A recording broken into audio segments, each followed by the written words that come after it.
Hello, dear ladies and gentlemen, warm welcome. It's a beautiful day outside, but we will do our best to make a perfect day inside as well. So thank you for joining us at this panel discussion. Again, I will start like yesterday with the title, because the titles were set without consultancy. So this one is Climate Change Saving the Planet Going Circular, but I would change it in something else.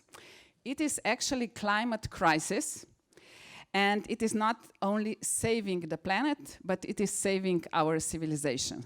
So it's really serious, and it's about us, it's about here, now, and we will co-create a very interesting discussion today, a special challenge because we have a kind of conference within the panel. So this is very innovative format with 10 distinguished speakers, and I will not use any more time, but I will kindly ask our first distinguished speaker to join us on the stage. This is His Excellency, Mr. Pekka Haavisto from Finland, Minister for Foreign Affairs, and please, can you share with us your thoughts, insights from the country that is now running the presidency of Europe?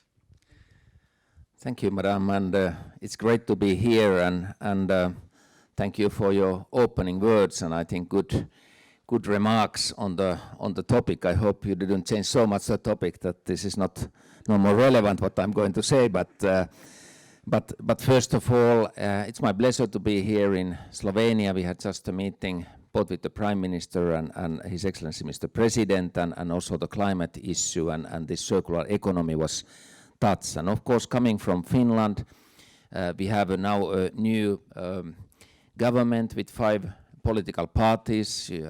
As you know, it can sometimes take long to form a government. For us, it took almost 1 month. But the government program with 136 pages starts with the climate change issue. So the climate change actually is the first word in the government program. And this maybe tells something about the mood and also the mood in our last spring elections, that actually the climate issues, environmental issues, circular economy was the top 1 priority during the elections. And I can see that Finland is not the only country.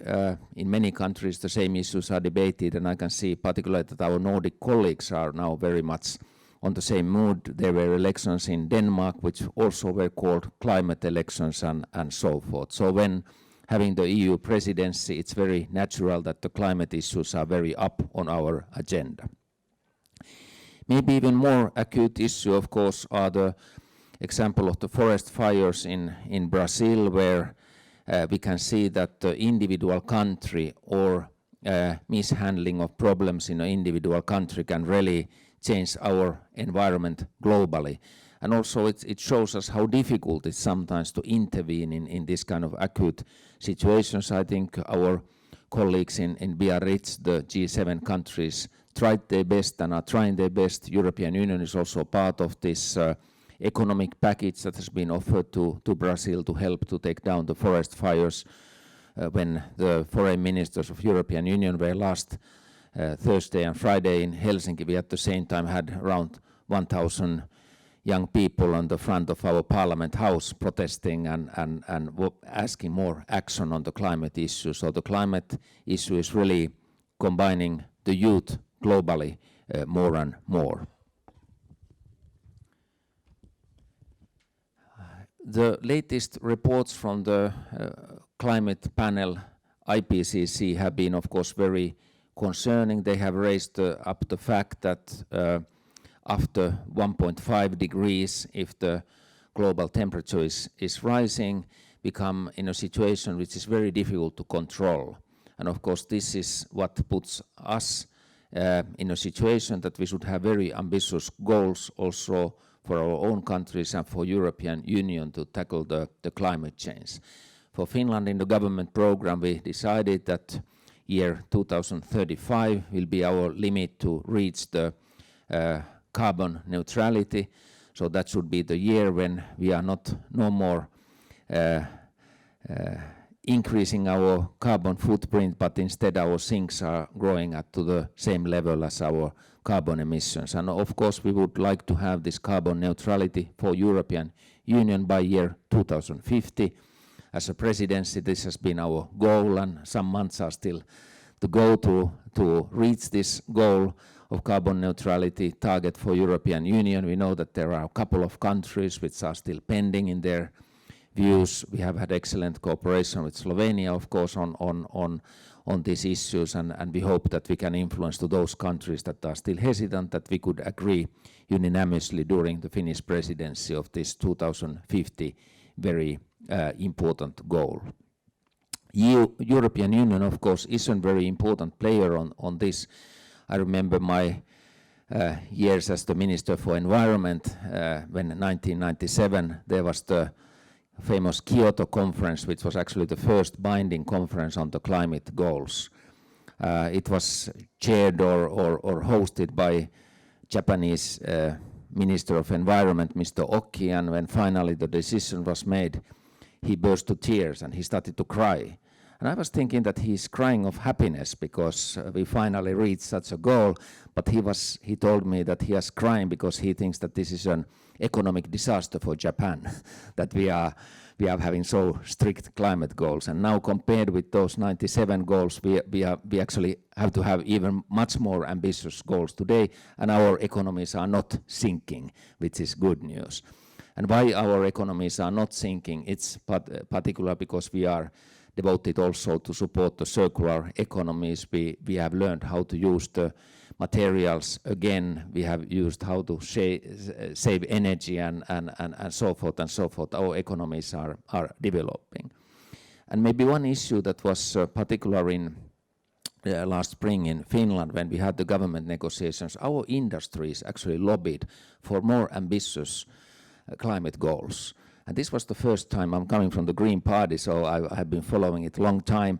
This was the first time when I really faced that the business community is now pressuring us to be more ambitious, having more strict goals for the purpose that they feel that the new market is rising up on circular economy, on energy saving, on climate businesses and so forth. And if we are not in the head of that market, we are losing the market. And I think that's true with Finland, that's true with the European Union, so we have a great opportunities also business-wise of developing these.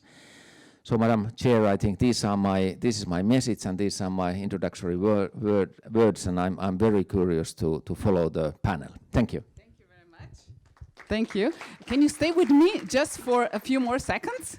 Yeah, because you exposed so nicely Japan, and we were there together with our dear friends from Citra, because last year you organized a very good forum in Japan, World Economic Circular Economy Forum.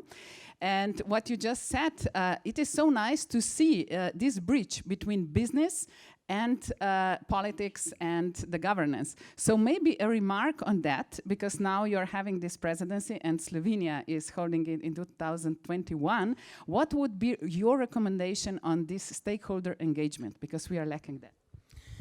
No, you raised a very important point, which is the stakeholders' engagement. And of course, in Finland, we have some of these institutions like Sitra, which is a government-financed foundation supporting the new initiatives and innovative approach and so forth, where then businesses are part of. So you probably need some structures, which are regular structures. But also, I think now, it's not only business, it's actually the civil society that is pushing so much. And what I have found very useful as politicians, that time to time we gather together, even informally, people from businesses, people from the labor movement, people from the economic side, and citizen activists. And we discuss with them, what should be done, and without any agenda, even members of church or people from the church organizations, and how do you see the situation, what could be done, what should be done, and also what are your biggest fears, what are your biggest hopes, and so forth. And we have been trying to advance this type of dialogue in Finland as much as possible. And really, I want to be very honest that some of our biggest companies are now the biggest advocates of transition, and it has been really interesting to work with them, because their approach, of course, is that, hey, you politicians, you are talking so much, but let's now do something. What can we do, and how do we advance this in the real life, and so forth. It also brings some flesh around the bones, so to say, on this topic, that there are these activists, and at the same time the youth is keeping the pressure. The young people are keeping the pressure. You know, when I'm asking them that, hey, this is Friday, you should be in school. What are your teachers saying? That then they say the teachers are saying first that no, you shouldn't go there to the parliament. This is a school day. But then behind the corner they say yes. You know, this is the best thing that has happened, that the young people are active again, which is a big phenomenon. Thank you very much. Thank you. I think we can learn a lot from Finland about this multi-stakeholder dialogue. And it is so important that we are not ashamed of not having the answers, but really to co-create the spaces where we can ask all these questions. So therefore, I see also this panel as something what is offering us this opportunity. And as you said, people from different backgrounds and from different organizations can contribute to the solution. So I will now do like at the concert to tell you who is taking part in this panel, but then we will go step by step through the program. So, who is with us today? I feel like a Eurovision song or something like that. So we have Mr. Alejandro Adler, Director, Wellbeing Science and Policy, Sustainable Development Solutions Network, United States. We have Ms. Katrina Barth, co-founder, Circular Norway, from Norway. We have Mr. Freek van Eyck, CEO, Holland Circular Hotspot, the Netherlands. We have His Excellency, Mr. Bernard Frontier, Vice President, Chief Executive Officer of Prince Albert II of Monaco Foundation. Special Advisor to the Prime Minister on Sustainable Development Issues from Monaco.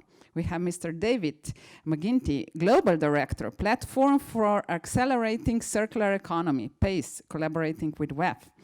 Then we have Mr. Kari Harlevi, Project Director, Circular Economy, Sitra, Finland. Ms. Marietta Jager, Deputy Director General for International Cooperation and Development, European Commission. Mr. Ben McPherson, Minister for Europe, Migration and International Development, the Scottish Government. And Mr. Jack Pineda, Legal Director, MC, Corporate, External and Legal Affairs, Microsoft, Central and Eastern Europe. So one big applause for all these contributors, please. This is absolutely multi-stakeholder panel, I must say, and I would like to invite first to the stage the first two who are going to be challenged with the question of where we stand, what is happening in Europe. So please, Ms. Marietta Jager to join me, and Ben McPherson. So this is the first duel that we have. We are not going to fight one against each other, McPherson and Ms. Jager, yes. But we will try to reflect on what we have just heard now. I hope that mics are working, so please, yes. Ms. Jager, you're very experienced on this European stage, and even on you have this global perspective. And we have heard how important it is that we do collaborate in a different way. And even now with a new commission coming, there is a big opportunity for Europe. We have heard yesterday Professor Sachs as well telling us, yes, now we can step forward. So what are your observations? What is happening on this playground, and where is the role of Europe right now? Thank you. Thank you, Ladea. I'm very, very pleased. Maybe you give me that one. Yeah, it will work. Exactly. I'm very honored and pleased to be part of this panel, and I can only subscribe to what the minister said, that Europe has been for the long time the global leader when it comes to climate action, and it's clear that Europe is going to continue to be the global leader, because this is the only possibility we have. And not only that, I mean, we need to be a leading example for the rest of the world. You probably all know that we in Europe, we produce around 10% of the greenhouse gas emissions globally, and therefore we need the rest of the world to follow. So we are extremely pleased, first of all, that our new president-elect proposed the Green Deal for Europe. You know about the ambition, so carbon neutral Europe as a continent by 2050. She also promised that as a Commission services, we are going to propose the whole package in 100 days. That is basically very ambitious. It's end of January, beginning of February. And of course, it takes many actions. It takes basically the law. It's called the European Climate Law for 2050, where these ambitions will be written in the laws. Then revisions of the 2030 climate ambition. You know that she proposed to have 50 or even 55% by 2030. I used to work in transport and energy sector for a long time, and proposing, I would say, the extension of ETS for the maritime sector and take part of the free allowances from aviation will be a challenging one, plus to do it with the traffic and the construction industry is also a challenging. Minister is nodding, but I am absolutely convinced that the European Council during the Finnish presidency will, how to say, bless all these ambitions, and also the remaining four that needed more time will get to the sense and basically agree on this agenda. Plus, there will be the carbon border tax and just transition fund, and there will be the European Investment Bank that will become also the climate bank with the ambition to go up to 50% of the climate-related actions. Plus, we will have a lot to do with the biodiversity. There will be a new EU biodiversity strategy for 2030, including the circular economy, action plan, etc., etc. I can tell you more about that, but it's such a long list that I don't want to waste all my time. I would like to say it from the development perspective, because I'm working in international cooperation and development. First of all, we need to give the incentives to our partner countries. You all know that for the climate neutral planet, we will need to take everyone on board. What we have seen so far, that for example, when it comes to renewable or even the ETS, China has been looking very closely what we are doing, and hopefully our example will be a leading example for many economies. But in the partner countries, especially in LDCs and fragile countries where we are working, we need more incentives. We have plenty of programs, you know, from 2008 to switch to green. We finance in our mainstreaming of climate change, I would say more than 25% of our developing aid goes to the climate-related action. We have also external investment plan where 1.5 billion guarantee goes into the climate relation issues, and I can tell you a lot about that.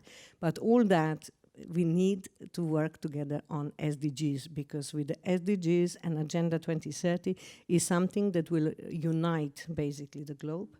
And here my last message, and I see you being nervous, is that, you know, we should not work only on the climate change, I would say SDG 13, together with the sustainable consumption and production, SDG 12 and 11 and 9 and whatever, but we need really holistic approach. I'm pledging for integrated approach, because we need all SDGs to work for the climate neutral planet, meaning also from poverty eradication, from education, because if we don't educate our kids how to consume and how to be responsible, you know, inhabitant of this planet, we are not going to reach the goal. Thank you. Thank you very much for this reflection, and we have heard about all these instruments and how interconnected they are, and afterwards we will have the opportunity to deep dive a little bit into these topics. But I will skip the question of Brexit, because yesterday there was too much discussion, I would say, about that. But what you nicely said in the parliament, it is really now our responsibility and responsibility of the politicians to inspire people to get on board and to participate in everything what we have just heard that is there and exists. So from the perspective of Scotland and of your personal role as well, how are you approaching this circular transition, and how are you addressing the challenges ahead of us? Thank you. It's absolutely wonderful to be here in this beautiful place, and greetings from Scotland and the Scottish Government, and thanks to the Slovenian Government for asking us to be here. I won't go into the B word, but I will say that we come from Scotland in a spirit of internationalism and multilateralism and solidarity, and the hope that this conference and determination that this conference symbolises. And of course, Scotland voted to remain in the European Union and is committed to European partnership, and I would always want to emphasise that. There's been, it's been a really fascinating couple of days discussion, and that reflection on how do we, as a European Union, tackle our shared challenges, continue to strengthen that sense of multilateralism, and collaborate together on particularly the climate has obviously been at the emphasis of much of the discussion in recent days. And one of the phrases that really struck me yesterday was that we can't, and it was said by a number of speakers, including the Prime Minister, was that we can't wait for the leaders. And we in Scotland are committed, as I said, to multilateralism and working together. But where we can, we also want to show leadership. We set world-leading climate change targets in 2009. And are set to establish a new set of targets that will mean 100% carbon, not just carbon neutrality, but emissions neutrality by 2045. So even sooner than the proposed potential EU target. And we're legislating on that with a clear commitment, but also a legacy, in that we have nearly and look set to meet our target of 100% consumption of electricity in Scotland by 2020, and really significant achievements this year, for example, in reforestation, planting 22 million trees, and also a commitment to playing our part in the circular economy. Now, do you want to touch on that later, or later? Sure. Because we want to be dynamic. Okay, well, there's plenty to say on Scotland's world-leading action on the circular economy. What I would say is that we can be a North Star in Europe, and that is where our commitment is to be. As a devolved administration, we are doing as much as we can, and as a committed European partner, we would seek to make our contribution as much as possible, using our 25% offshore wind potential, using our 25% tidal potential once that technology is fully established, to contribute as much as we can to the shared endeavour that we're all committed to, which is to tackle the climate emergency.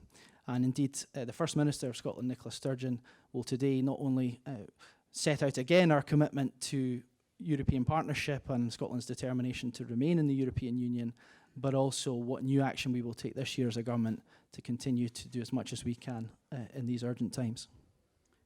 Thank you. And previously we mentioned what Finland did together with Japan, and how Finland is connecting different players. And it was very nice last year as well in Glasgow, when Zero Waste Scotland organized an event like a circular hotspot. And we've got the opportunity to see what is happening on the ground. And I think that is encouraging. When you see things changing, when you see business people, civil society, how they are engaged. So we have you already as a kind of a star in this European sky. So you are more than welcome to stay with us here in Europe. So now we will extend the panel, and I will invite the second group on the stage. So Dr. Alejandro Adler, please join us. Then His Excellency Bernard Fortier, please take. Yeah, there are some marks there. And the third one is Jack Pineda-Dale, please. So we are extending the discussion and moving now also to other focuses that were in a way already pointed out in previous remarks. I would like with you, to start with you, Adler. We have heard how important education is, and yesterday we were talking about other indexes, not only GDP, but there is also happiness, something what is showing us where we are, and the other things. So maybe if you share with us that what is going on in the sense of measurements, because it is not about growth that we used to understand it, or prosperity as we used to understand it. There is the whole new narrative behind it. So can you enlighten us with that? Let's try with the mic. It should work. Sure. Can you hear me okay? Well, what we measure not only matters because we decide based on what we measure, but really what we measure says a lot about what we value in society. And if we maximize and work towards the wrong, maximizing the wrong metric, we organize our policies and our institutions in the wrong direction. And so in that way, maximizing GDP, even though it was designed by Simon Kuznets in the 1920s as a measure to get out of the Great Depression, it was never designed to really measure progress, even though it's been confused as that way. So there's been a lot of efforts to go beyond GDP, but there hasn't been really a consensus of one multidimensional measure beyond GDP, and we've been working with a number of countries to work precisely on this. And following up on what Deputy Director Jagger mentioned on the importance of education, we've really focused on the idea that beyond the tremendous amount of data on just the enormous urgency of the environmental crisis that we're facing and the policies, ultimately we need behavior change. We need behavior change at the individual and at the social level, and that is not going to happen unless we understand behind the economic and political models that there are individual people, and we need to understand what is going to cognitively, emotionally, and behaviorally change those people. And that is why we have, aligned with the Deputy Director's comments, worked directly with education for psychological reasons. Developmentally, children and adolescents are at a developmental stage where, because of neuroplasticity, it's a stage where they can really change lifelong habits. Ethically, it's the time where they can enjoy healthy habits for the rest of their lives and adopt healthy habits for themselves, for society, and for the environment. It's the time where we've been able to embed well-being habits that has instrumental values, instrumental impacts on society and the environment. And by the way, when you work with, of course, with children and adolescents, that's when you have a systemic change towards society. So my message here would be the world does indeed, I'm from Mexico, based in New York, the world indeed does look to Europe as the guiding compass, but mainly it's been on economic policies for environmental, to save the world. My big ask from the rest of the world is look for the novel education policies so that education for the SDGs and for a circular economy. Yeah, thank you. We cannot achieve that without changing the habits. And here I will move to Mr. Fortier. Before we just discussed that, how important is this that or the whole transition is based on our values, and that we are those who have to change. And this is the most difficult, because as long as it is the problem of someone else, it is nice. But when we have to react, and maybe even narrative is very important here, because we know when Ellen MacArthur Foundation published the report and also announced that there will be more plastic than fish in the oceans until 2050, we all of a sudden started to react. Before it was detached from our daily life. Maybe what you are doing with your foundation, because you did a great job and initiatives, and a lot of things are happening in Monaco, but with the impact on the global scale.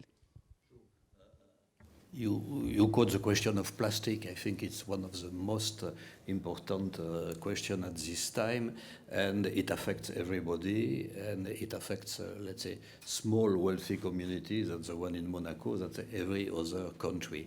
And on this, we need to hear more what science is telling to us about the situation. Obviously, the situation of plastic is very bad, and specifically, which was not believed by many people, in this Mediterranean and Adriatic area in which we are. We have a very high level of plastic pollution, and this sentence of Ellen MacArthur Foundation regarding that in 2050, if we succeed to become carbon neutral, as you told, maybe we will fail regarding the marine life, and we will have more plastics and fishes in the sea. That's really a concern. We absolutely need to revert the trend for which regard plastic use. We try to do our best by raising awareness about the situation. We have launched for 4 years in Monaco, it's one among other program in order to sensibilize to plastic pollution, in order to convince people to move from plastic use, in order also, and that seems to be rather productive, because as somebody told, there is more and more pressure also, and concern and interest from the public opinion and from the new generation about the situation. And even companies realize that they have to shift their way of acting. I just heard that, for example, a big water, natural water company in France saw his selling of plastic bottle decrease from 30% on the first half of this year regarding 2018. That's a good trend that shows that public opinion is concerned on this, and it's really a need, a huge need. Once more, we have all this plastic is coming at sea, it's polluting it. All this plastic is creating a lot of greenhouse gas emission. We quoted everybody that we need to be carbon neutral for 2050. That's also the target which has been fixed for Monaco. Among the main spring of emissions of greenhouse gas in Monaco, we have the waste management system. And we just realized 2 years ago that 88% of the emission coming from the waste management were coming of the incineration of plastic waste. That means absolutely to change our view, obviously no longer incinerate plastic waste, but also be able to transform it, be able to reuse it. And there is still some opportunity. I had the opportunity to visit this morning a very performing company, not so far from here, who is building boats who use plastics. But they have launched a strategy to use recycled plastic. So everybody can do something. Solutions are existing. There is a need to increase the level of education on this. Technical solutions exist. I'm confident in the willingness of the private sector, of the economic sector, to develop new solutions to avoid. And the last thing is there is also a need on another level of real political willingness to go more directly on this. For the emission, for example, it's a great concern, and it will be hard, I must confess. We are a small community in Monaco, and we realize that it will not easy to reach the target we have fixed.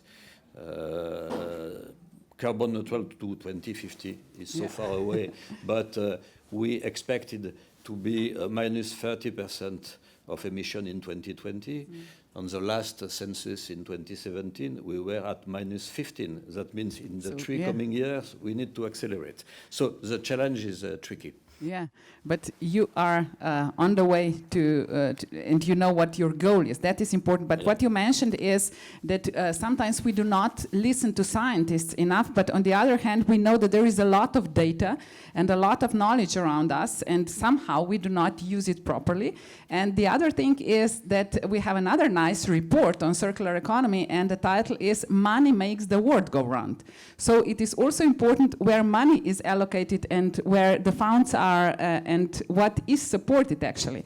And in Microsoft, you know how to address, let's say, the issue of sharing the knowledge, of using the data, of developing even artificial intelligence and other solutions that are enablers for the circular transition, because sometimes we are so fascinated that we think this is already a solution, but it is a tool that helps us find the solution. So where is the role of Microsoft, and where do you see this link? Because this is the business perspective. So what are you investing into, and how do you collaborate with other stakeholders to achieve results in this interesting and challenging journey?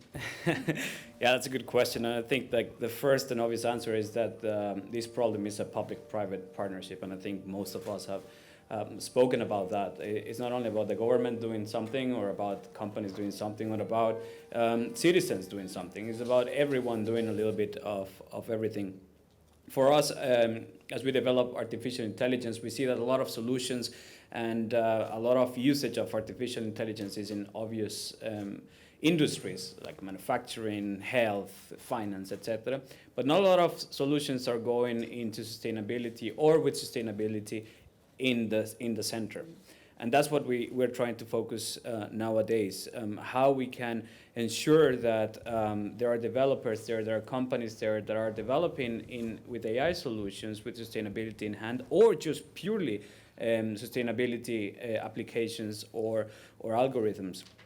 I think Alejandro was saying about education, and education is very, very important, but I don't think that education is only for the citizens. It's also for developers, also for companies, because far too often we ask NGOs to fix our sustainability issues.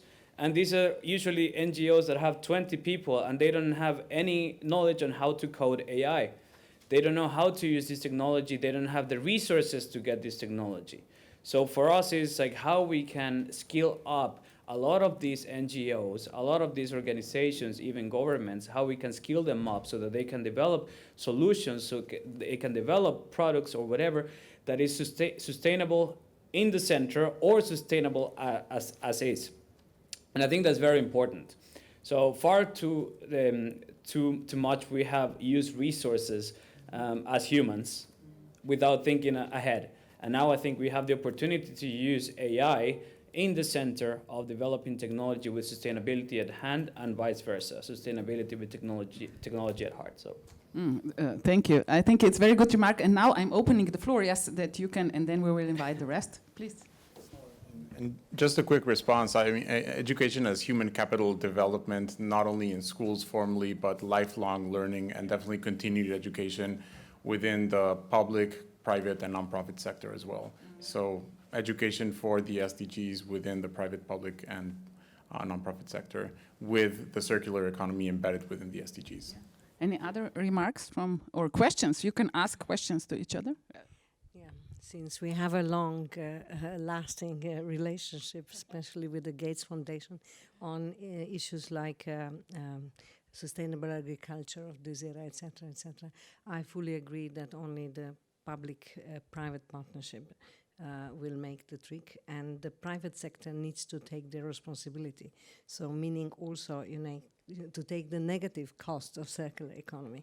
This is the most important. I agree that maybe we should not measure only GDPs, but when it comes to the natural disaster, we measure in GDP. For example, when Hurricane Maria hit Dominicana in 17, they lost in a couple of hours 200% of their GDP.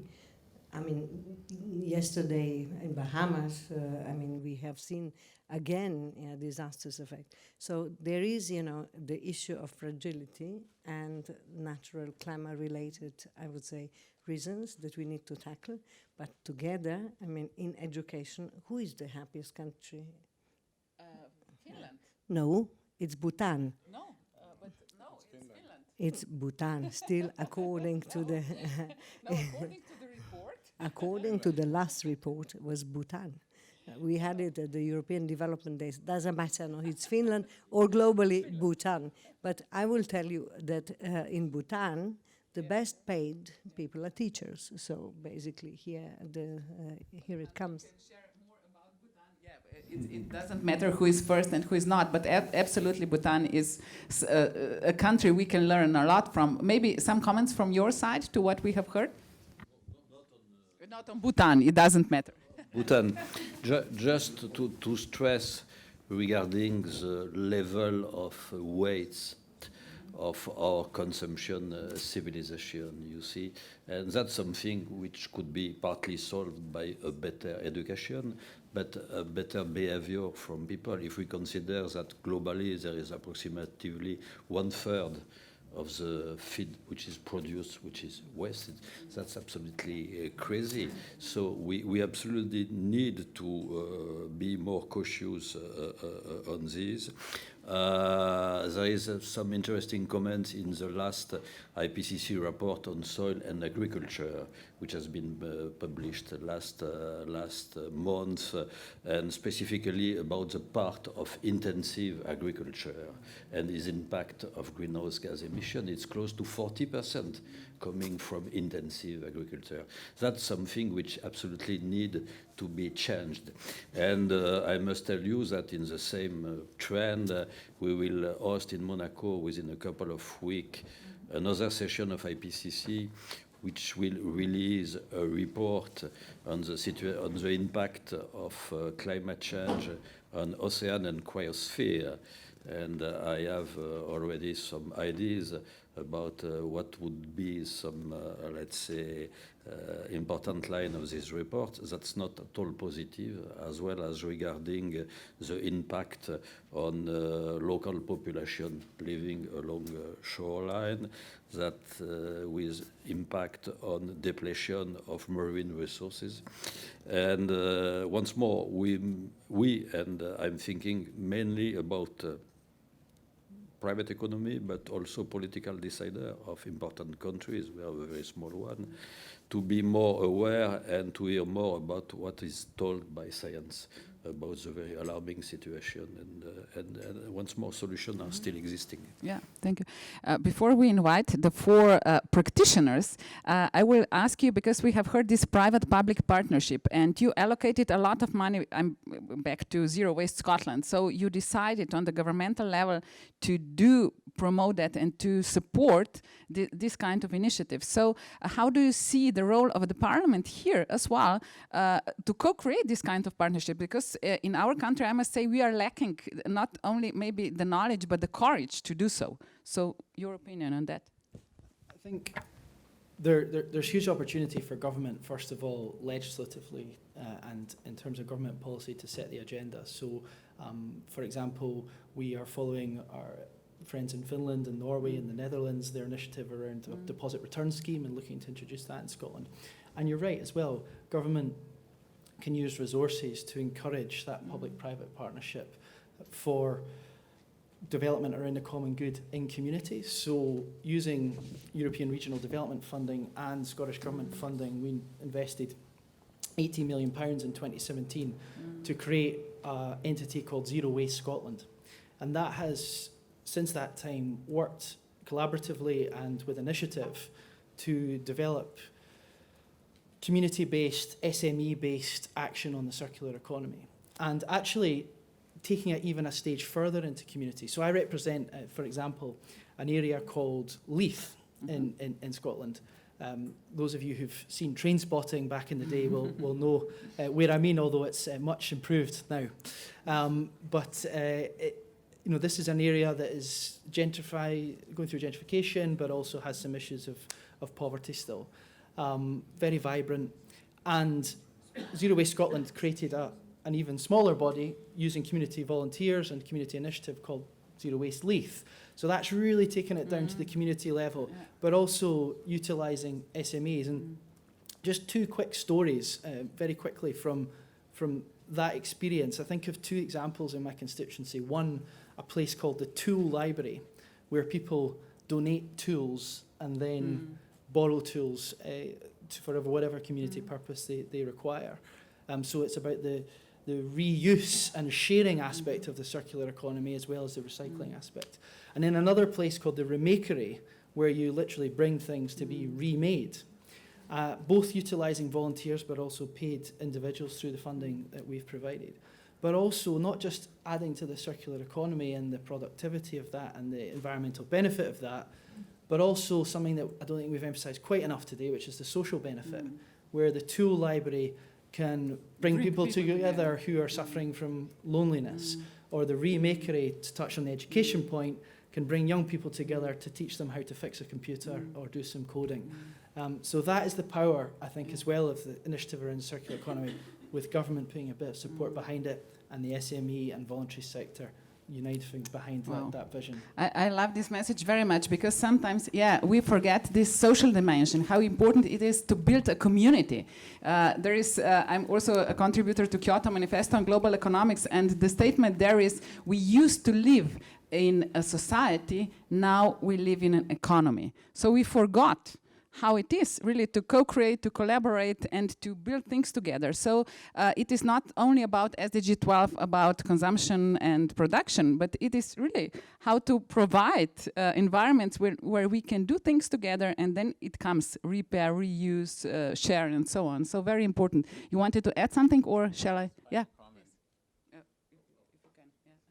Sure. So at the UN Sustainable Development Solutions Network with Jeffrey Sachs, every year we track countries on how they're doing on the SDGs, how they're doing on happiness and other indicators, and Europe is always on top. But just to go back on the director's comment, regionally, it's the countries that invest heavily on education, and we've worked extensively with Bhutan, and in South Asia, Bhutan is an outlier in terms of the happiest country in South Asia, and they've invested in education for gross national happiness. In Latin America, we've worked closely with Costa Rica and education for the SDGs.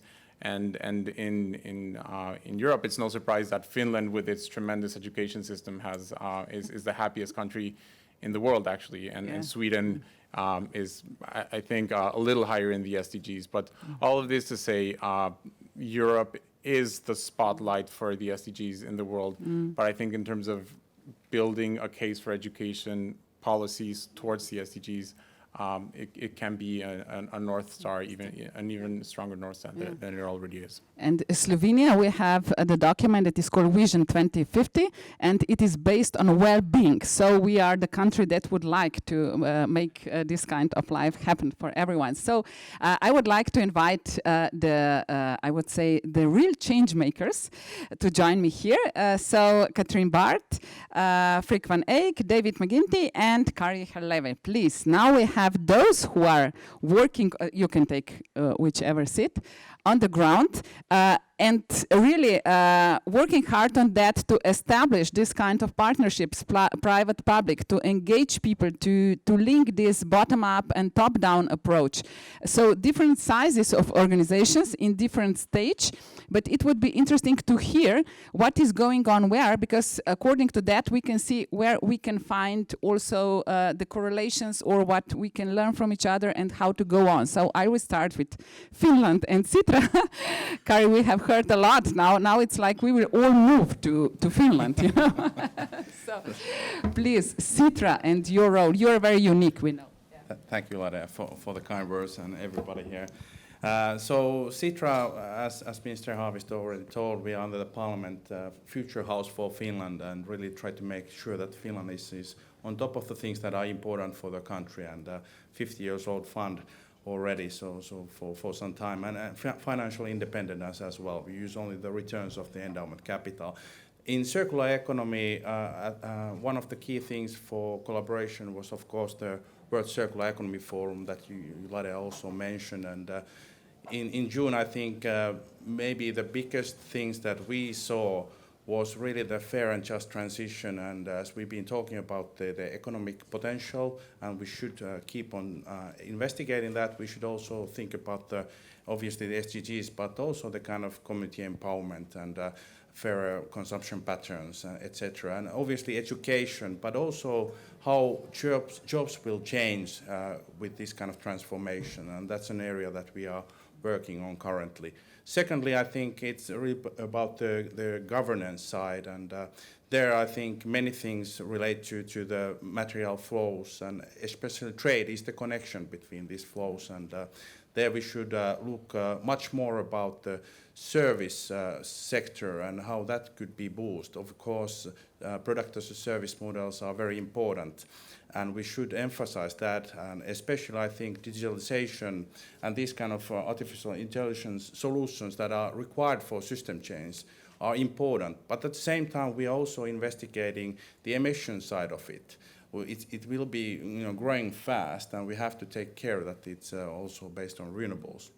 And lastly, but certainly not least, is the business cases. And I think still many companies are not looking longer term.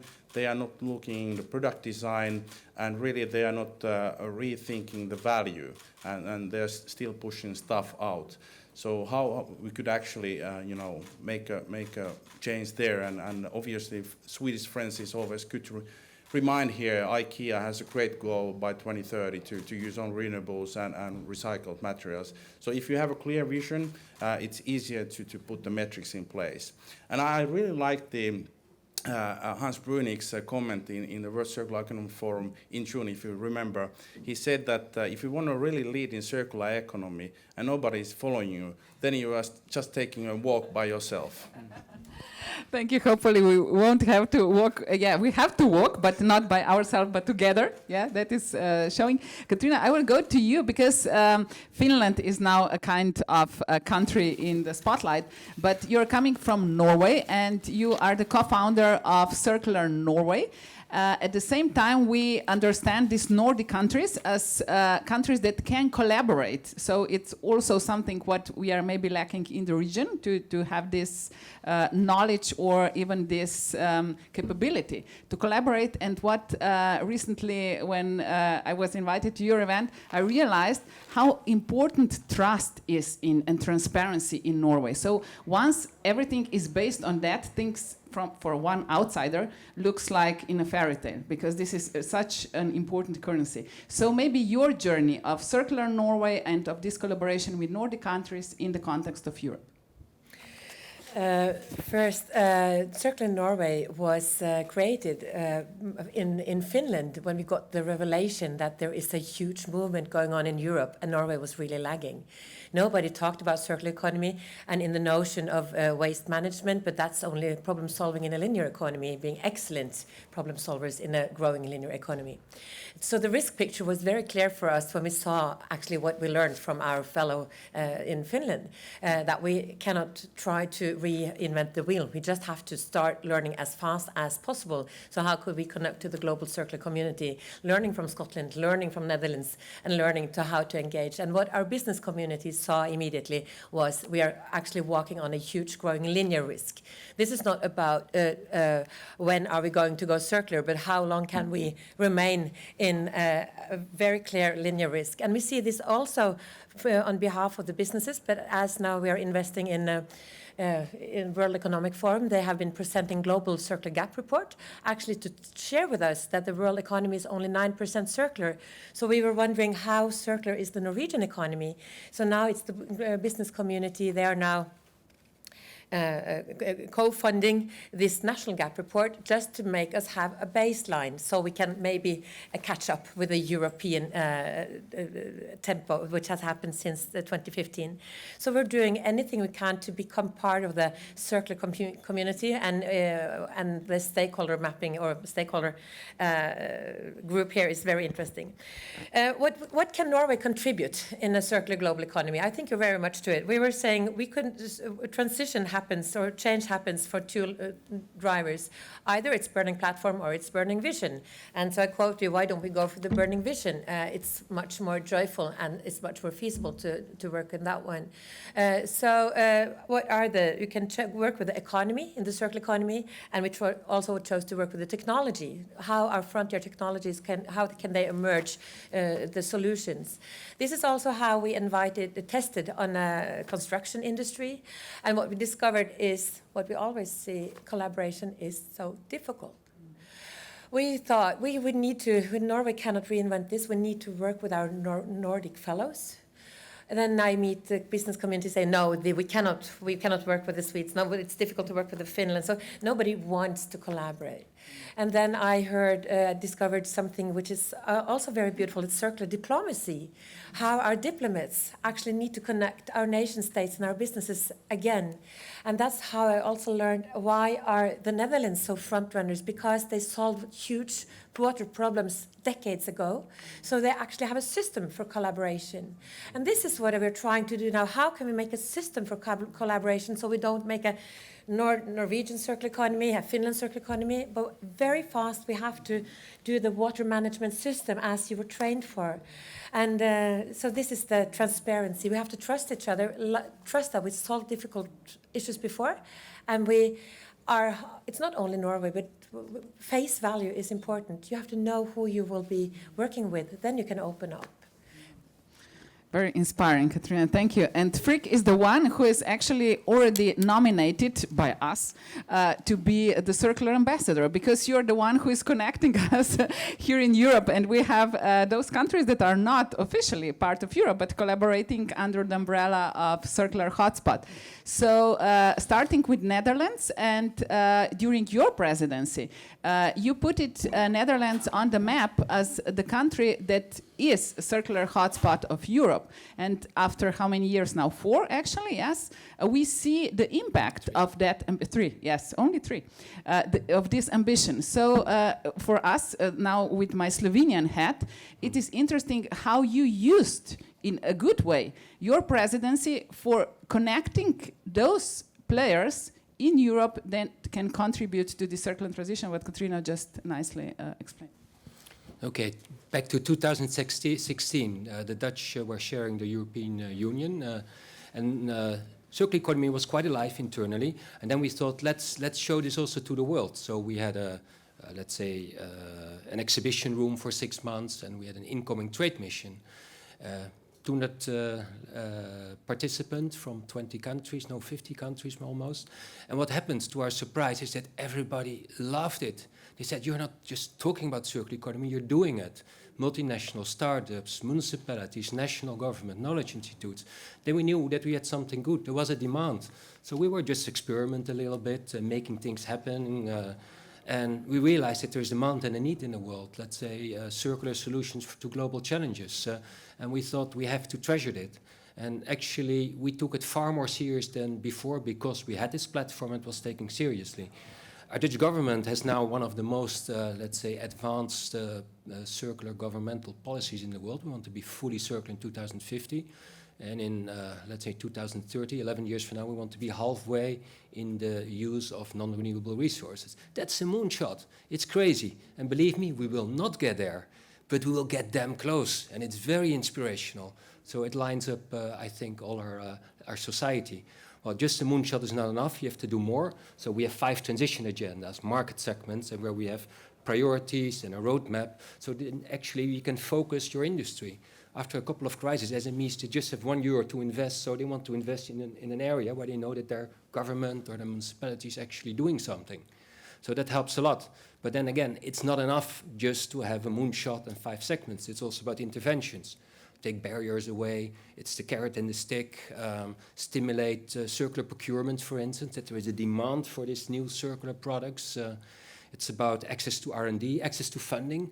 Funding after the financial crisis has been more difficult, especially for circular economy business models, because it's long-term objectives, higher investments up front. So it's another way of risk models for financiers. It's about behavior, we talked about it. Also, the Dutch make circular economy obligatory in curriculum for schools, universities. It's about future consumers, future leaders, so involve them. We need that, and it's also about internationalization, and that's where my organization comes in. We created a structural Holland Circular Hotspot Foundation to work at the international level, because it makes no sense to create an island of the Netherlands, a perfect circular island, if the rest of the world goes down the drain. We will have 1 meter of seawater rise, 1.20 meters probably end of this century. We can cope with that, even 3.5 meters. But can Jakarta? I'm not so sure about that. We are traders. It's about future markets, future prospects, the viability of our economy. So we have to reach out at the international level to, let's say, the bottom-up part, where government, public-private partners come together, because you need them on. If it's only the Dutch, it's not much. We will not manage. So we need to reach out, because everybody has a role to play. National governments, direction, ambition, the boundary conditions, knowledge institutes, it's insights, valorization, facts and figures. It's, of course, businesses, 90% of the scaling up, they have to show guts, they have to invest, they have to take risk, they have to do the work, but they can't do it alone. And of course, reaching out to us as consumers. It's about involving people in a way that makes sense. So we also have to make circular economy, let's say, understandable. Climate change is abstract, it's difficult, it's 100 years from now.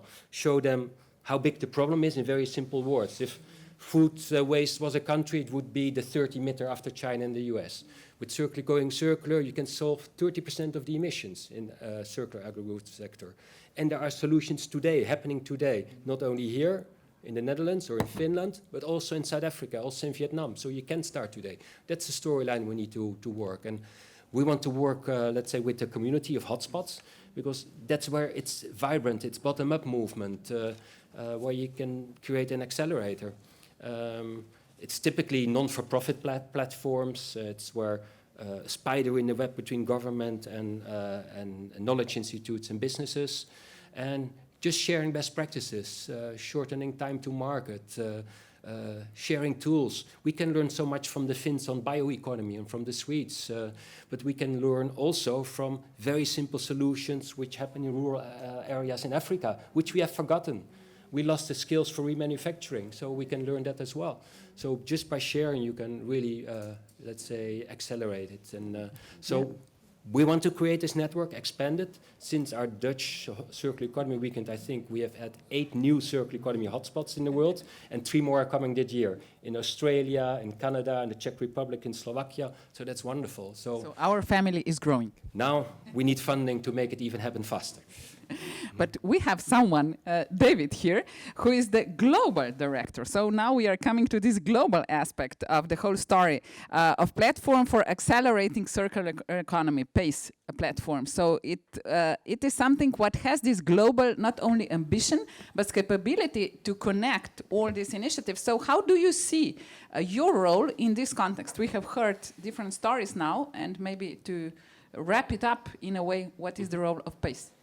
Yeah, so I can start maybe with the circular economy as a concept first, that if you see the evolution, it was a framework first in agriculture before it was called circular economy, and it's adapted and evolved. You hear some people talk about it as a tool, others as an approach, and I think we're at a moment in time, given what we're talking about, say getting away from GDP, thinking about happiness, and different ways to look at the world and how we thrive, to acknowledge, and this is my provocative statement, that there is no developed country in the world, because there are countries that exploit the earth to the benefit of human development, and other countries that have significantly underachieved in human development, but live within their planetary boundaries. So there's no one in that quadrant that's living within a planetary boundary with what we would consider acceptable human development. And I think that's the sense of urgency that we can feel, that there's on one hand, if you want to be kind of really antagonistic, you could say we're all hypocrites and we're just living in this hypocritical world, but we're starting from a system that needs a complete reframing so that we have an economic system that enables both human and environmental well-being. And I see that as the ultimate ambition of PACE and the people coming around PACE, which is right now over 70 public and private partners, but really trying to convene this global movement and push out where there are entrenched interests that need to transition, as well as disruptions or new markets that can be exploited. This is an ambition that goes well beyond current capability and current mindsets and current political kind of environments, both within the established systems as well as the political space provided by citizens. And so those are the different levers that we're looking at with our partners, not just the next white paper, not just the next convening, but those radical levers, 2 or 3 questions or moments in time coming in the next few years, that we can bring global CEOs, ministers, leaders of multilateral institutions to create some step change opportunities. So that's just to say, if you look at PACE and what we are now, it doesn't quite match with the ambition, and that's my role, is trying to figure out really those key questions, like a moment in time. There's transitions in the European Union, in multiple member states. If the European Union is if countries are North Stars and the European Union is the bright shining light, but still thinks of itself as the model for economic development, we've got a problem in proliferating those moves when that kind of aspiration.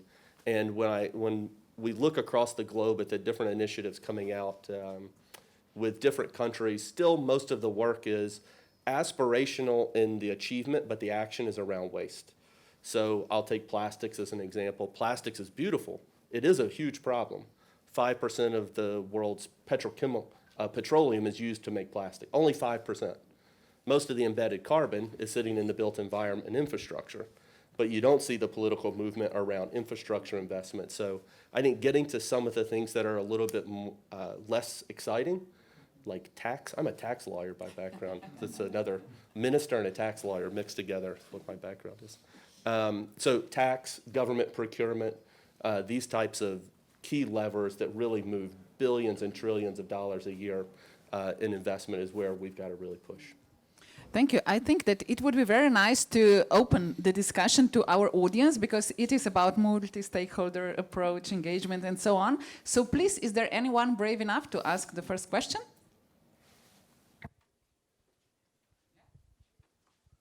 Just raise your hand, otherwise we will... Yeah, we will ask questions. No one? Well, I have a question.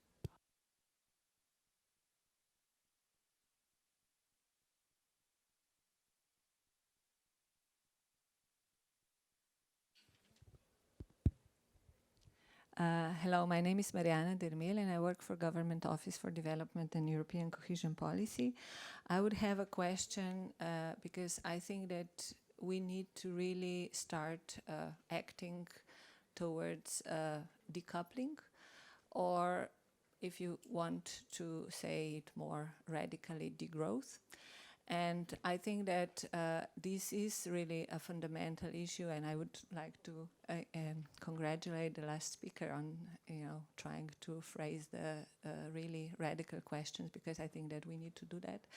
And I think that the real question is, how do we change our behavior patterns? Because especially in our developed or more economically advanced countries, we know this, probably you're aware of this report, 1.5 degrees centigrade, where Citra did study along with Japanese and some others on how much our lifestyles would need to change if we want to keep to the Paris Agreement. And for example, for Finland, and I would assume most of the countries we represent here, this means, for example, in nutrition, 85% change of our nutrition habits, which mean eating much less meat, dairy products, etc. And I think that is really the fundamental issue, is how are we going to create a society which provides livable conditions for all, because otherwise I think that this consumption and the still very much predominant, I would say, wish or desire to growth will just go into opposite direction and would create a society which is environmentally degraded, and also, as you said, Ladea, it's only the economy. So I think the reflection on how to do behavioral change, I agree very much that education is fundamental, but I think that these are the people that are still coming, and we adults are not in this education machine yet. And I think that we are still making the most of decisions now. So I think that just to reflect and maybe some answers.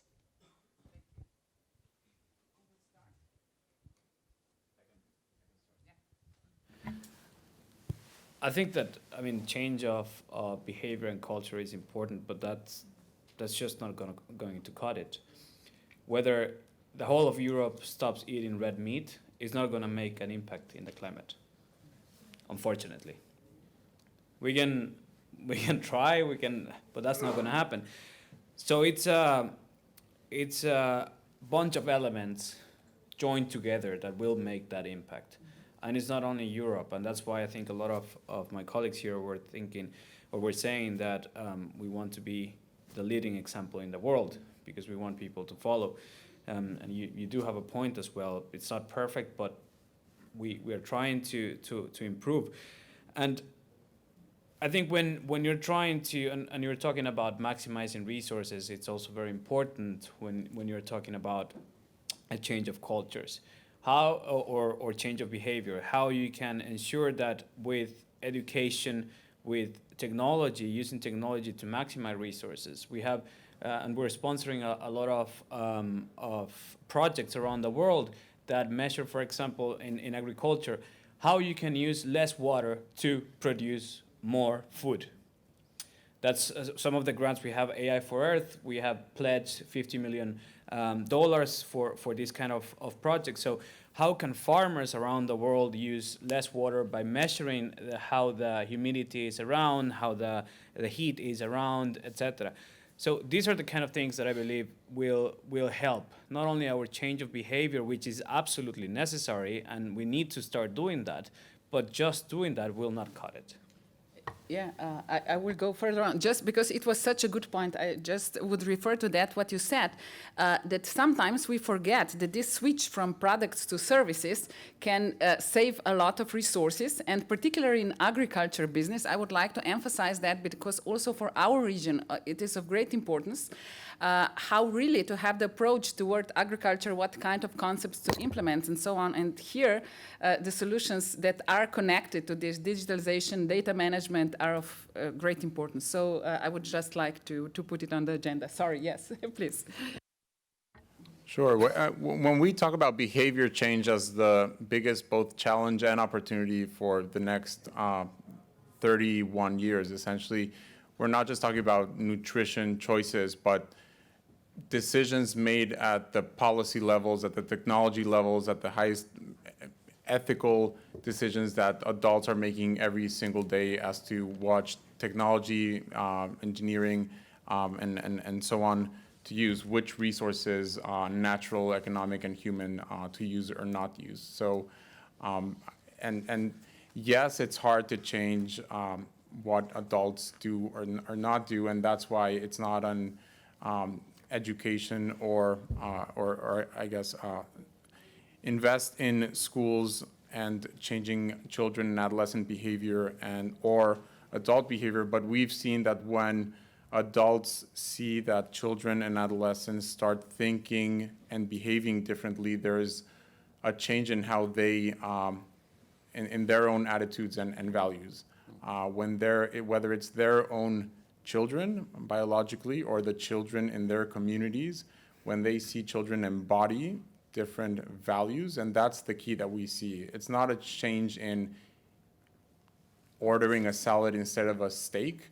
It really is a change in ethical values and seeing that children actually care for the environment and care for society. And when you see a child that is either your own child or a child in your community do that, suddenly the decisions you make as a policymaker or as a CEO or whatever your role in society is changes. There is a mindset shift. We were talking about this before the session with a couple of our colleagues. That is a mindset shift that is almost impossible to catalyze in adults unless you do it through children and communities, or at least that's what we've seen through our research.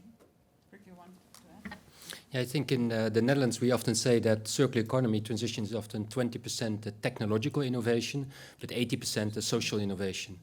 Take, for instance, industrial symbiosis. It's very easy to say waste for one is a resource for the other. But for the regulator, waste for one is waste for the other. You need waste permits and all kinds of lots nasty technical reach details. Who's going to invest in the underground pipeline to connect? So, and what about liability and trust? That takes time. So it's really getting to know each other, building new coalitions. It took Philips Lighting 7 years to develop light as a service to a commercial viable project. But they had proven within 1 year that it was working. So I think it's extremely important. Let's say sometimes we joke about, let's say, education. It's impossible to educate people over 40 years old, probably the majority in this room. But if you educate the kids, they put pressure on their parents, I can assure you. And so I think it's very important. And don't underestimate also the power of Europe. Take my tiny little stamp country, the Netherlands. We are the second largest food exporter in the world after the US. So well, if I would be very blunt, I would say we're the best linear agricultural country in the world, but we really have adopted circular economy. If we export that insights as well, I think there is some future. Because if you see what we can do in a tiny little space, using all the artificial intelligence from companies like yours, you really can create a revolution. On land, in the sea, I saw him, and with just-in-time delivery and creating awareness, I think I tend to say that the glass is half full here. We can do a lot more. No, I mean, I fully agree. I mean, and now we will come with a new initiative, you know, from farm to fork, and we will do sustainable agriculture. We will use less water. We will do change in garment, textile industry, basically to wear less jeans and use less water. But, I mean, there are other challenges. I mean, as we said, we cannot do it alone in Europe. And we need to keep in mind the demographic challenges that are coming as well. We need to tackle the issues of inequalities. We need to really see how we do with the consumption, what kind of habits we have. So, for example, average citizen of whatever, Madagascar, is using the resources in the way that we can live with the half of the earth. But I don't know, someone in Qatar would probably need 8, 9 Earths, you know, in order to continue with the pace and the level of consumption. 11. So, 11. Okay, sorry. I need to update my my statistics. But I mean, we need to ensure this transformative impact of our actions to the rest of the world. This is my main message. I mean, of course, we need technologies, we need digital, we need artificial intelligence, we need every tool in the world that we can have. But we need to ensure that our development partners, who are basically looking for industrial revolution now, will basically use the circular economy in the way that we will jointly save the planet. And here, my last point is we need sustainable investment. And we need sustainable financing, because every financial institution looks for the return. So we need to make, you know, the sustainable investment and access to finance, especially for sustainable projects, less expensive, especially for small entrepreneurs and women and youth. So that is what I want to say. To add, because we have a question, would you like to give a remark? It's okay. Okay, then a question, and then we go. Thank you very much for this very interesting panel. Thank you for inviting me. My name is Sergio Zelaya. I am from the Food and Agriculture Organization of the United Nations. I am the Senior Technical Advisor on Climate Change in the Climate, Biodiversity, Land and Water Department. Well, that's me. Okay, and I just want to say that I was going to ask something about agriculture, but the last question was very pertinent. We in FAO, I just want to mention very quickly that with Germany and China, we are doing a project in Kenya on carbon neutral tea. Kenya has carbon footprint on the tea production that the Europeans consume, and Europeans and Russia, about 6 to 14 kilos per kilo of tea produced. In China is 6, and in India is 5. So there is an opportunity to reduce the carbon footprint across the value chain, not only in the primary sector, but also in the secondary sector, energy efficiency, packaging, transportation, and in the tertiary sector with e-commerce, for example, Internet of Things, and using blockchain type of technologies, and also at the level of the consumer and the waste. So all of this is being done in the value chain, in tea, in coffee, in cocoa, in rice, and others. But the most successful one is this one, this triangular cooperation: China, Germany, in Kenya. This is a new way of doing cooperation. It's not very traditional. It's the second time that it's being done in FAO. We'll see what happens. But the question I want to ask you is, how is it that we are going to develop methodologies, guidelines, labels, certificates, standards for carbon neutrality, not only in Europe? It's fine, it's good and well. I live in Italy, it's very nice. But how about the rest of the world? You know, there are 7 billion people out there. most of them based on agriculture. And what is it that we're going to do? What is it that you propose to do? Thank you.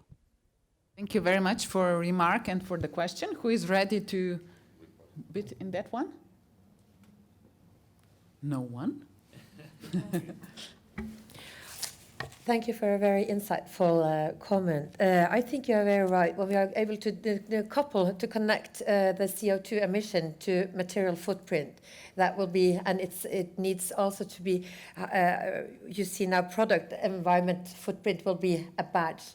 Then we will have a common language. I'm part of a group working for the ISO standard. It takes about 2 to 3 years before we have an international ISO standard for circular economy. It means how can you be certified with circular management? How can you label your company to prove your own supply chain going circular? And the group which is actually collaborating on this ISO standard is very interesting. Here is China, here is Congo, here is Brazil. Those who are just observers, that's United States and Russia. So you have the same kind of a variety countries contributing to working out this ISO TCT standard. I would very much, and this is what I encourage our business communities to say, in 2 and 3 years of time, you will be maybe losing your market if you're not certified circular. So you have to be circular ready, just as our television sets were HD TV ready 15 years ago.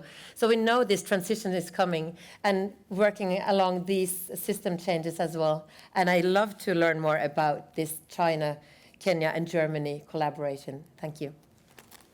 Thank you. One more question from the audience, and then we will slowly conclude.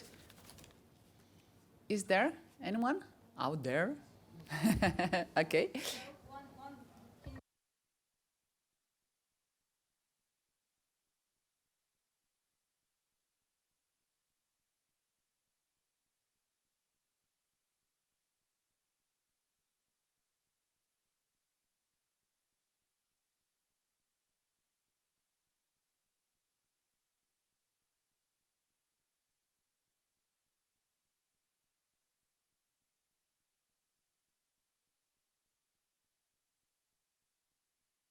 I mean, we have Horizon 2020 that puts a lot of money into that.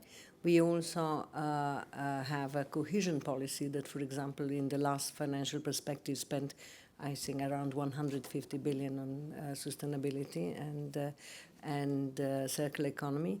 And now when it comes to financing the next package, we are still discussing, but there will be this the transition fund, sustainable investment plan that it's already there. Plus we will have strategy for green financing, and I suppose the European Investment Bank will enlarge the portfolio when it comes to the innovation, when it comes to the green economy, efficiency, energy efficiency, etc., etc. So I can give you my card, and we can do the bilateral exchanges where the possibilities would be. Thank you. I can quickly add also, I think like when we're talking about changes that we have to do, either behavioral, educational, or anything, there's always the question of who foots the bill, right? I mean, this is not for free. And so the question is very pertinent. And I think that not only when we're talking about investment banks or financial aid from states or regional organizations, it's also businesses like ours that we need to help foot that bill as well. And that's why we encourage policymakers to make policies that encourage businesses to actually foot this bill. As I said, we have AI for Earth, in which we grant 50 million in two organizations that are working on this. We have granted about 400 NGOs around the world in 63 countries. But it's not enough. I mean, if you ask me, it's enough? No. Is it enough what she was just mentioning? Probably not. I mean, this is very expensive. So that's a conversation that needs to happen, but not just in a philosophical level, but going, yeah, exactly.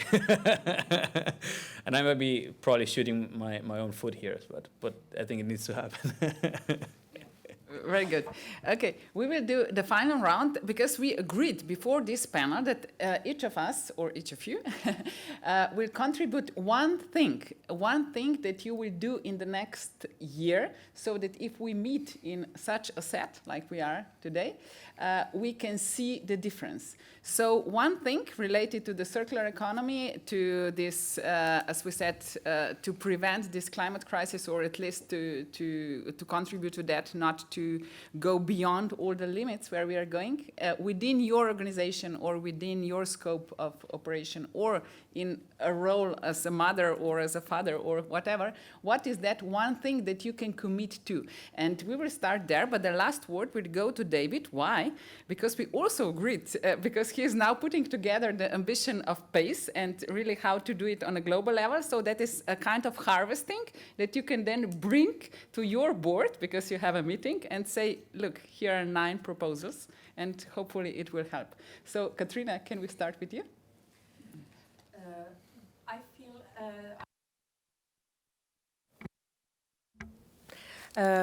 how can we as small nations find our role in a global circular economy where the solutions are local, and how can, as a representative of small nations and ourselves, Norway, actually have the confidence to stand out to how can we collaborate. So very much for our initials has been to connect.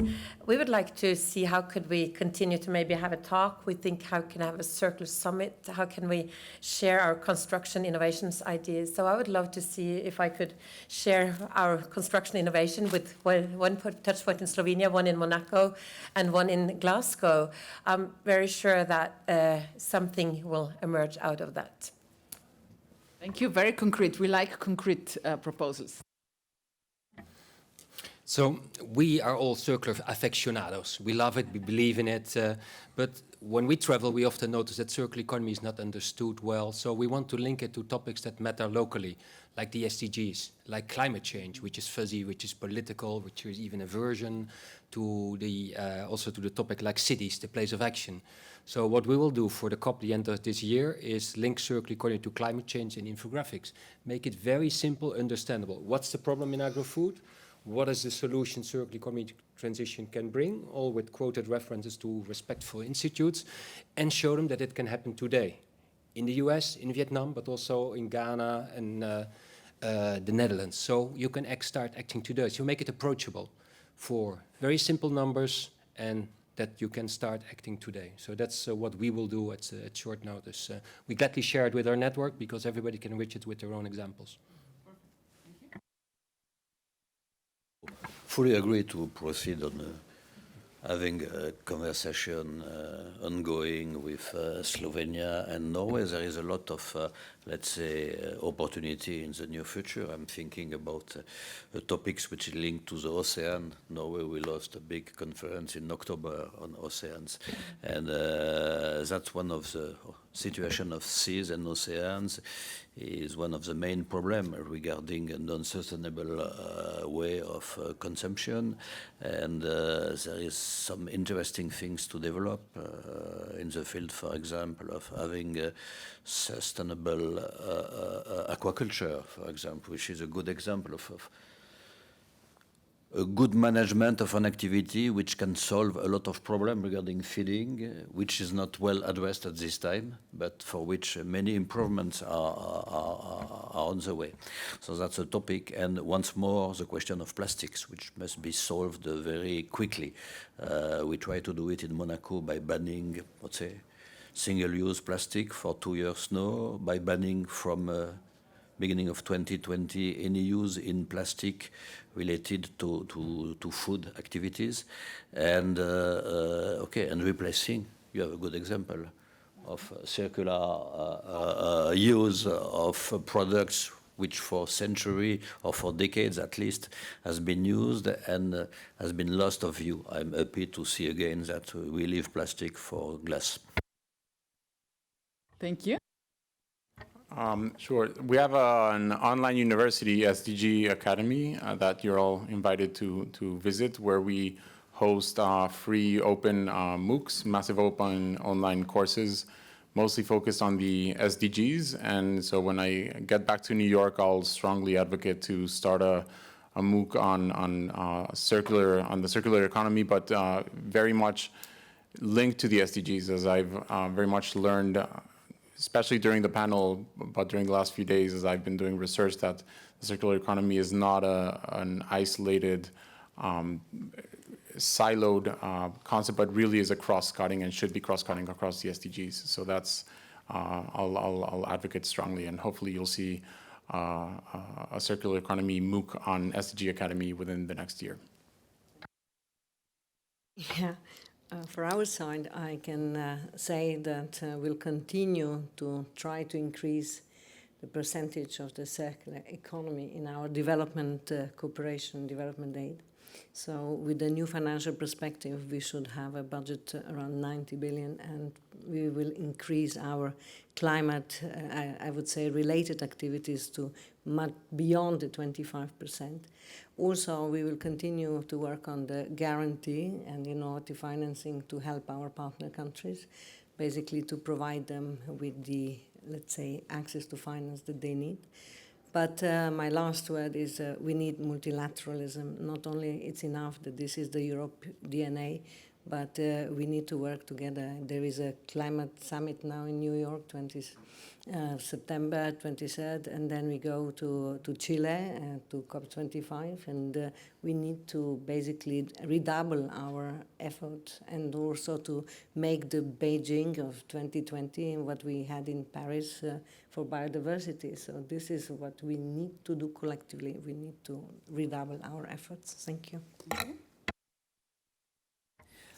In Scotland, we will continue to be as ambitious as we can. So firstly, we will continue to propose that the Scottish Parliament approves a very ambitious target for Scotland of net zero by 2045. And I think it's worth noting that our targets include our contributions to aviation and shipping and agricultural production. So really some of the most significant, ambitious targets in the world.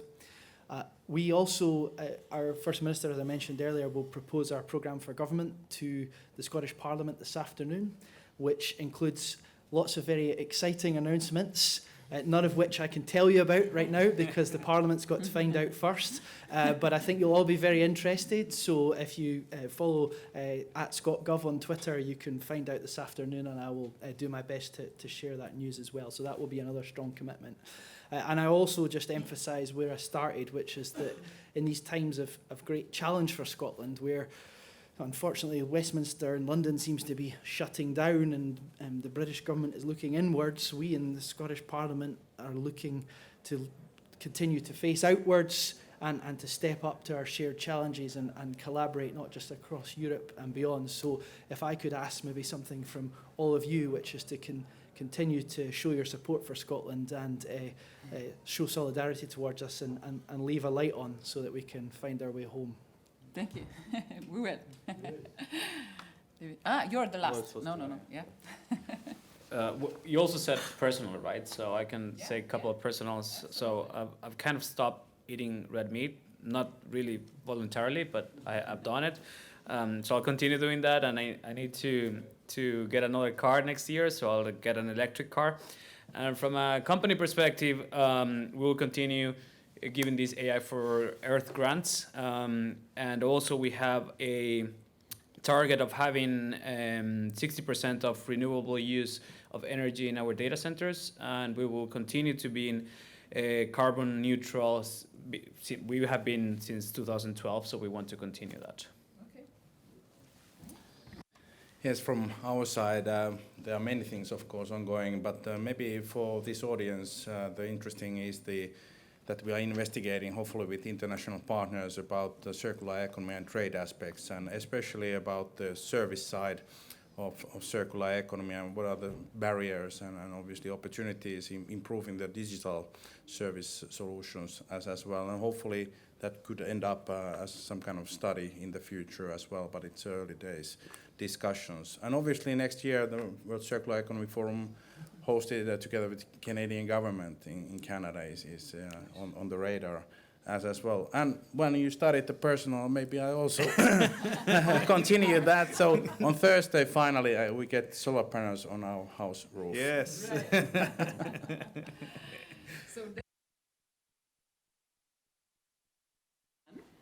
Yeah, good. Thank you. I think part of my role is also as cheerleader. So I think the one thing that I'll do is continue to affirm and support you who are here and the network and continue to listen. And that's probably a pretty good ambition to continue to be open to new ideas and not be stuck in a certain mindset or structure. But I can give a more ambitious commitment that we'll convene the larger and most open, and define it however you want, funders of ODA in Europe on this subject within the coming year. Wow. At your invitation. Right? Sounds like Christmas gift. Well, we have lots of very interesting things. So one of our key stakeholders for PACE is now leading the ODA fund in the Netherlands, Ms. Kitty. And there are other people engaged in other countries. So I think the moment is here. There's no reason to delay the subject. It's relatively open. It's on the agenda during UN Climate Week. It'll be on the agenda at COP25. So we're just committing to refining that with specific asks. Thank you, everyone, for that. I will do my commitment because we all have to commit. So one thing is what I said yesterday already is that on the level of European Circular Economy Stakeholder Platform with Kari and the others together, we will promote all those ideas and continue the collaboration. The second thing is also for Circular Change Conference next year in partnership with Bled Strategic Forum. So we will see what is the follow-up of this group. So we will keep you updated. And the third is, of course, we will meet in Chile as well, and I'm sure that we can have a joint agenda there already and move things forward. So thank you very much for that. Looking forward for everything what is about to come, and we are the people we can count on. Thank you.